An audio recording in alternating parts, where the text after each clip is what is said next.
সম্প্রতি চুয়াডাঙ্গার উপর দিয়ে টানা এক মাস তীব্র তাপপ্রবাহ বয়ে যায়। এই দাবদাহে অধিকাংশ সময় 40 ডিগ্রি সেলসিয়াসের উপরে তাপমাত্রা রেকর্ড করে জেলার প্রথম শ্রেণীর আবহাওয়া পর্যবেক্ষণাগার।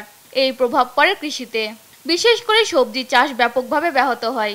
সূর্যের প্রখর রোদে পুড়ে বিবর্ণ হয়ে বেশিরভাগ সবজি গাছ ও ফলন, এত চরম বিপাকে পড়েছে কৃষক। কুমড়ো মাঠে সব পুড়ে শেষ, আর কি হবে এই অবস্থা মাঠে। আর ঝিঙে করেছি আর উচ্ছে করেছি, খুব তাপমাত্রাই হইল না, সব লস আমার, বুঝেছেন। 3 দিন পর পর সেচ দিয়ে আমি ঠেকাতে পারলাম না, বুঝেছেন।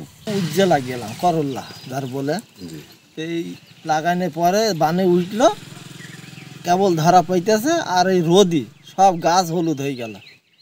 ওখানে প্রায় 25-26 হাজার টাকা আমার খরচ, কিছু আসেনি। এদিকে দাবদাহের কারণে যেসব কৃষকদের সবজি চাষ এখনো ক্ষতিগ্রস্ত হয়নি, তাদের বেড়েছে সেচসহ আনুষঙ্গিক খরচ। তাই বাজারে সবজি বিক্রি হচ্ছে চড়া দামে। আমরা যে ব্যাপারী, আমরা কিনছি, আপনার গাড়ি ভাড়া বেশি, লেবারের দাম বেশি, একটা মালে 15 টাকা খরচ বেড়ে যায়। আপনার চাষির কয় টাকা পাচ্ছে, আর বাজারে তো এটা এই জন্য বাজারের প্রভাব পড়ছে। যদিও দাবদাহে ফসল নষ্ট হওয়া থেকে রক্ষা পেতে বিভিন্ন পরামর্শ দেওয়ার কথা জানায় জেলা কৃষি বিভাগ।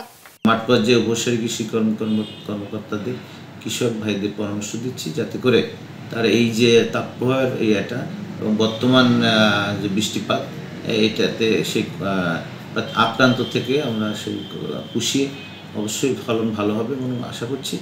চলতি মৌসুমে জেলায় মোট ৬,২২৫ হেক্টর জমিতে সবজি চাষ হয়েছে। এর মধ্যে দাবদাহে নষ্ট হয়েছে 820 হেক্টর জমির সবজি। নিউজ ডেস্ক, দেশ টিভি।